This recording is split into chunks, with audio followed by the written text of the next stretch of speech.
They're running away and running into danger. Could your child be one of them? It started to go dark, so it was really scary, like, because anything could have happened to me, because I was so little. I've been sat there and I'd be shivering all night, and I can't get any sleep for cold, and it'd be like, I'd be really shivering all the time, like. I come across like acid at the age of 11. There is a lot of drugs on the streets. Crack, heroin, ecstasy, a lot really. I have been attacked while I've been sleeping. I've had things robbed from me when I'm sleeping. I got dragged into a back alley, beat up, mugged, then raped. Close my eyes, the first thing that goes through my mind is, am I going to wake up in the morning? Today, a new survey, the largest ever, shows that throughout the UK, 100,000 children will run away this year. This is a national crisis. This research is demonstrating that there is a scale of problem which is twice the size that we originally thought it was. This is not just children from poor and deprived backgrounds. This also encompasses architects' daughters and middle-class professions as well. The research by the charity The Children's Society also reveals that 1 in 7 child runaways have been physically or sexually assaulted. Tens of thousands of runaways facing horrific dangers. You might think they deserve protection, but they're not getting it. These children are being failed at every turn by the police, by social services, and as Dispatches has discovered, they are suffering on a scale that you can hardly imagine. Most children who run away only do so once, but others run again and again. You know, if you were sleeping in the doorway like that, somebody would kick your head in or something, you know, so... Dispatches has talked in depth to 50 persistent runaways, children who've run away at least 3 times. First thing they say, there's nowhere safe to go because they're not allowed in hostels for older homeless people. They try to stay hidden. I've stayed in a car, in the back of a carriage. I've slept in a bush, in the snow. I used to sleep on benches in the park, wherever. School grounds, bus stations and train stations. The Children's Society found that 1/4 of all runaways sleep rough, but that doesn't mean the ones indoors are safe. More than half the children we spoke to had stayed in squats with older homeless people and drug addicts. To tell you the truth, I'd never even heard of a squat until I come out to London. Emma's a persistent runaway who came to London just a few weeks ago. Martin, homeless for 6 years, has introduced her to squats. Hello, baby. Hello. At least some of the rats are pets and in cages, but who'd want their child sleeping here? Are you hungry? You find a squat and you think, yeah, I've got a roof over my head, and the first thing you see is syringes everywhere. It's disgusting, basically. There's smackheads in there with all kinds of diseases, and there's dirty needles everywhere. It's not nice. The government doesn't provide shelter for young runaways, but there's one ready source of accommodation: sexual predators. They'd offered a bed for the night to 6 out of 10 of the children we spoke to. Emma was approached by a stranger the very first time she ran. First time I ran away, when I was 11, I met this bloke, middle 20s, something like that. He knew that I'd run away, so it was like, oh, I'll offer you a place to stay. I can remember him kissing me and him saying that, it's all right, I won't get you pregnant because he's infertile, whatever you call it. That aged man and an 11-year-old, it is sick. Emma refused to go home with the man. Others feel they have no choice. Stephen is 17 now. When he was 15 and on the streets, a stranger invited him home. He said, oh, there's something in my room I want to show you. And I fell for it. I went through to his room and he locked the door behind him. And the next thing I know, he's trying to take my clothes off and tried to rape me. That man, a known paedophile, is now in prison for a series of offences against children. There's a myth that children become more streetwise the more times they run away. How many times altogether? Lost count. There's loads, honestly. Emma thought she'd seen it all when she arrived in London with a friend a few weeks ago. Both girls had run away many times before. We hitched all the way. And then we ended up walking about 10 miles. And then when we saw Big Ben, it was like, yay, we're here. But then it was like, where are we going to sleep? We had no sleeping bag. All we had is the clothes we stood up in, like to keep us warm and that. They were approached by 3 men who seemed friendly and sympathetic. The girls thought themselves streetwise, but they were easily conned. They took us to the park and asked us if we drank vodka. And I said, yeah. And they also had some hash as well. And then, I don't know what happened, but 1 went with my friend and 2 stayed with me. Emma was sexually assaulted by the 2 men. Well, they both took it in turns. One held me while the other touched in between my legs, basically, and then they like swapped around.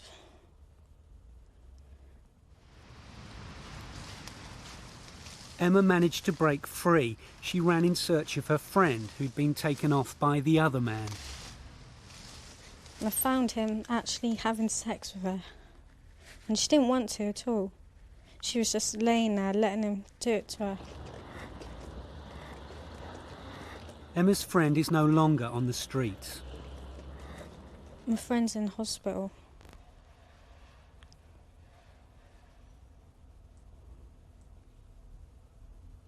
She tried committing suicide, that's why.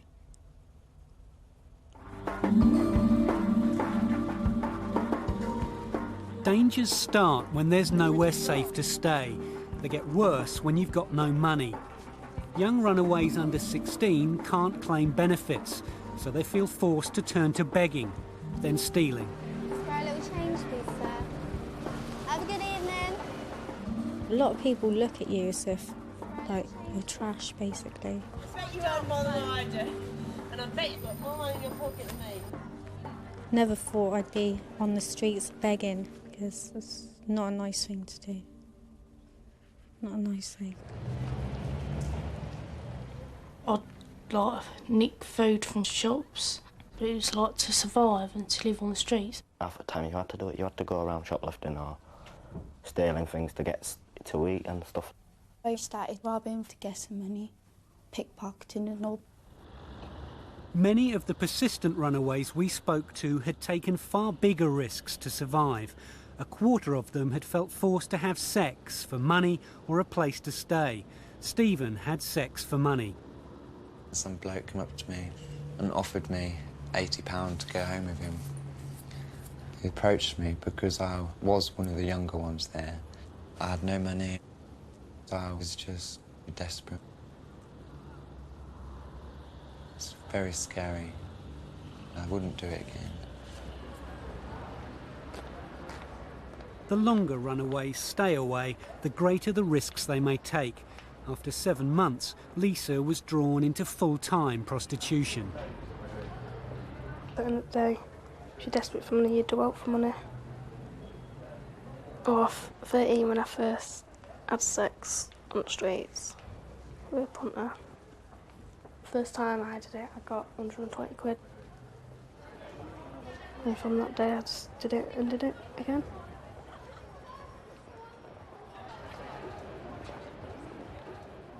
With all the dangers out there, you wonder why any child would run away more than once. Yet many run again and again, over 20,000 each year. We asked our 50 persistent runaways just why they keep on running. They have terrible stories of the dangers of the streets, but what many were running from is even worse. My stepdad, he would turn around and beat the living daylights into me. He'd try strangling me or pin me up against the wall and punch me in the nose and all. My mum, like, she'd, like, beat me and my brother up for not doing nothing, like, smash our heads together, hit me with, like, my brownie belt. She says that you're not my son, and I don't care about you and that, and I hate you. I'm going to beat you up, and she used to beat me up. Spare some change, please. Cheers anyway, mate. I was getting beat virtually every single day, and even though there was a lot happening on the streets to me, I felt safer on the streets than at home. Spare some change, please. The Children's Society also asked the 13,000 children in their comprehensive survey about reasons for running. Have a nice evening. We know that some children run away for trivial reasons, and quite often those problems will be sorted out fairly quickly by loving parents. But we also know that a significant number of children are running away from serious, long-standing problems, problems of physical violence, problems of abuse and neglect within the family. Most runaways are not abused by their parents, but it's very different for persistent runaways. 8 out of 10 we spoke to had been physically abused at home, 2 out of 10 sexually abused. These are the children the system is failing most. Take the police. Shockingly, they have no national guidelines for children who run from home. Often they don't even ask why a child has run away. Even when they do, they may fail to find out the truth. Any contributions for the cigarette? The first time Jazz ran away, aged 14, the police picked him up.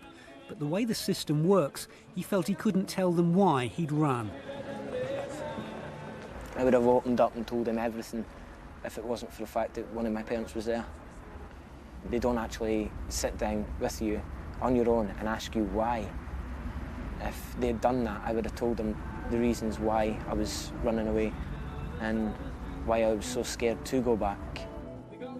Jazz had run away from violence, but that's what the police sent him back to. I got beat. My father beat me with a belt, and it was really, really hard. Again, Jazz ran away. The police picked him up, sent him back to even worse reprisals. My mother took me home. As I opened the front door, I went up the stairs, and just as I got to the top of the stairs, my stepfather hit me and knocked me back down the stairs. I fractured my leg and put me in hospital for 3 weeks. After that, I basically decided, right, I'm going away again. Every time the police sent Jazz back, he ran away again and again. Edinburgh, Glasgow, Aberdeen, Inverness, Fort William, London, Newcastle, Leeds, York, Bristol, Swansea, Plymouth, Bournemouth, Southampton. Joanna's 15 now. She first ran away aged 10. The police failed to find out why. They've said to me, why do you run away? And have you got any problems at home in front of my parents? So I said everything was all right. And what am I supposed to say in front of them? Oh, well, yeah, my father hit me. What's he going to do? 2 out of 3 of our persistent runaways who were found by the police were asked about their reasons for running with their parents present. The police will often interview a child who's run away in front of their parent, even though it may be the parent that is the cause of their running away. That can't be right. Well, I wouldn't say it can't be right. I say it's the way things are, because the law says that you will only speak to a young person in front of an appropriate adult. At the moment, as with domestic violence is now quite clearly understood that you split the parties, you speak to them independently because you're protecting the woman. Now, at the moment, we can't speak to a child on its own. We have to have somebody there. To get a social worker or an appropriate adult there, not a parent, logistically is, at the moment, it's a nightmare. Most persistent runaways we spoke to lived in fear of being sent back home. And this has another terrible consequence. Even when they're attacked, robbed, raped on the streets, they won't go to the police for help. I was sleeping behind the Savoy Hotel, and this guy came up to me. He started kicking me. He stole some things off me, and he actually tried to sexually assault me. Did you tell the police? No. Why not? Because if I tell the police that this has happened because I'm running away, they will automatically send me back home, and I didn't want to go back home, so I didn't report it at all. Milgarth Help Desk, can I help you? Right, you say your daughter's gone missing. There has to be a better way of dealing with young runaways, something the police in West Yorkshire have started to acknowledge. Could you give me some sort of description of the clothing she was wearing? Red, Nike, anorak. Unlike most forces around the country, they're putting more emphasis on child protection. Usually it's, what have you been doing? Have you committed any offences? Everything okay? You're back now? Don't go missing again. That kind of standard, you know, limited sort of inquiry as to why the child went missing. And then it's the report's written off and filed for the next time. And you don't think that's good enough? It isn't good enough. The West Yorkshire Police already make follow-up visits when young runaways return home. In future, they'll give them the chance to talk about their reasons for running in private to someone from a voluntary agency, the Children's Society or Barnardo's. The police hope this will stop children from running away persistently and encourage them to say if they've been abused. If the information is not gained and drawn from that child as to why they went missing, then they will continue to go missing. They will continue to return to their own home and to the environment where they are most at risk. What we're doing is we're putting them back in there. That can't be right. It can't be right that we're not protecting our children. OK. What I'll do is I'm taking these details now and I'll transfer them over to an official MISPA report, OK? But you can't expect the police to do much if they're not told that a child has run away. Amazingly, in law, parents have no duty to report their children missing. Most do, but more than half the persistent runaways we spoke to had not been reported missing. Lee was only 9 when he first ran away, and he stayed away over 2 weeks. But he says his mother did not tell the police. She just didn't bother reporting me. I think she were bothered about me going in care and losing child benefit for us. The police didn't know about Lee, but he was known to the other main agency who deal with young runaways, Social Services. They'd known Lee since he was born, in prison. Lee's 15 now. He'd rather sleep in a graveyard than at his mother's house. I have to say, it would not be my first choice for a place to sleep the night. I know, it is pretty freaky, isn't it? So why did you choose this place? Because I just didn't want to be found at all, you know, because it was just like, I didn't want to have to go back in to my mum's. That's why. Did anyone find you? No. Lee's mother was violent. Later, she became a heroin addict. She was always taking drugs and that, sticking needle in her hand. And, you know, you could see her change when you could see it. You were just like, she was all right 1 minute, and next minute she were like that, gouching away. You know, mums are supposed to be good, and they're supposed to look after you, they're supposed to be there for you, they're supposed to talk to you, they're supposed to do all sorts of things like that.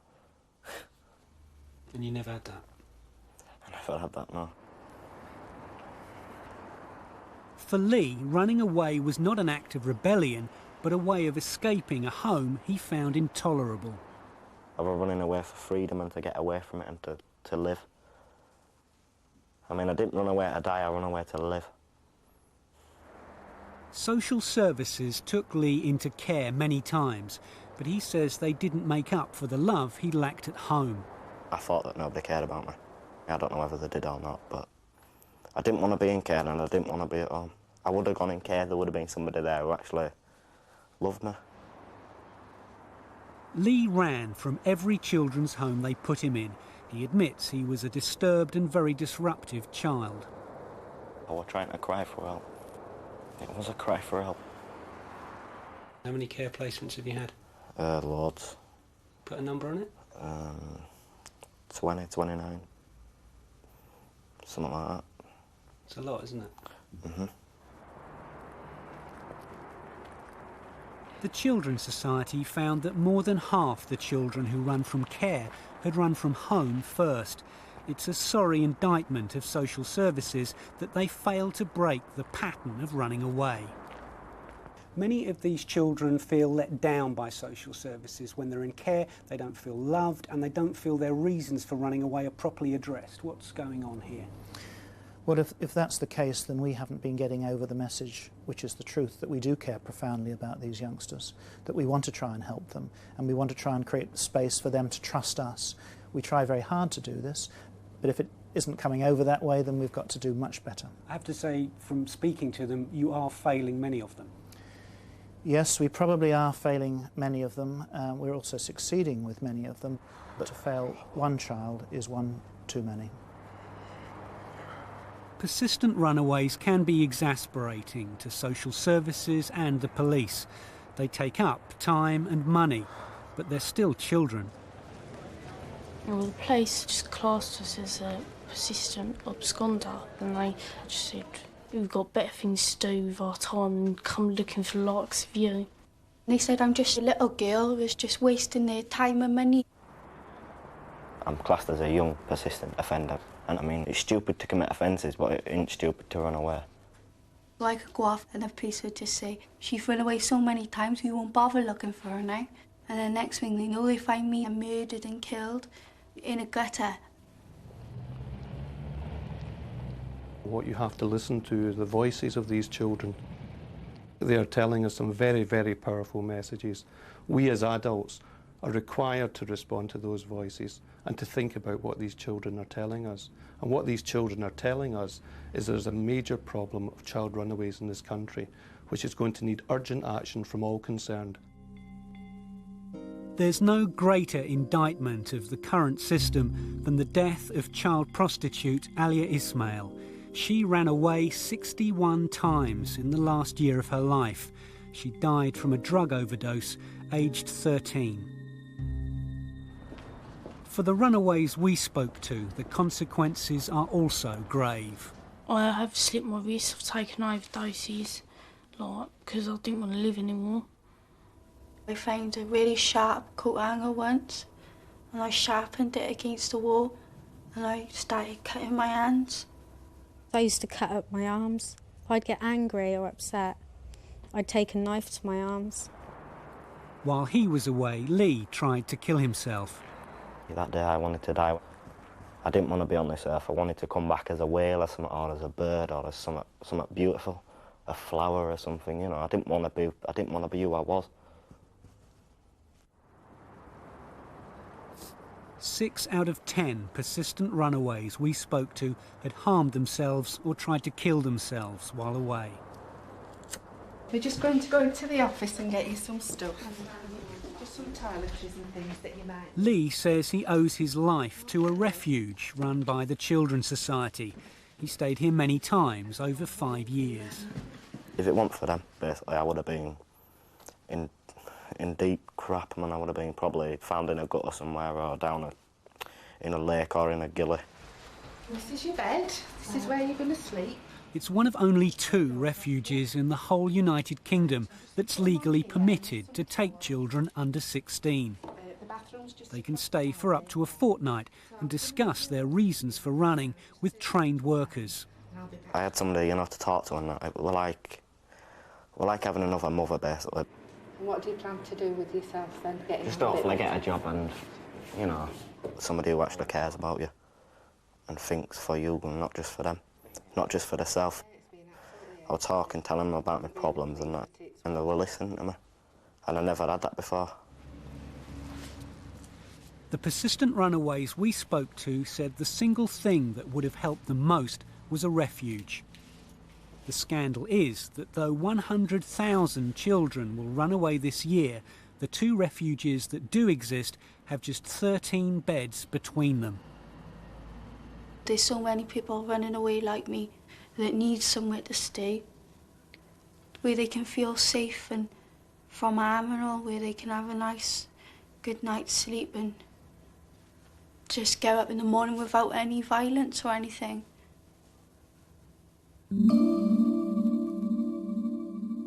There's no bright future for Britain's young runaways, no promises from government to keep them safe from harm. While we fail to protect them, fail to ask them why they're running, lives will be wasted, lives will be lost. I haven't got nothing yet for future. I had a lot going for me at one time, but I haven't got nothing at all now because of all the trouble I've been in.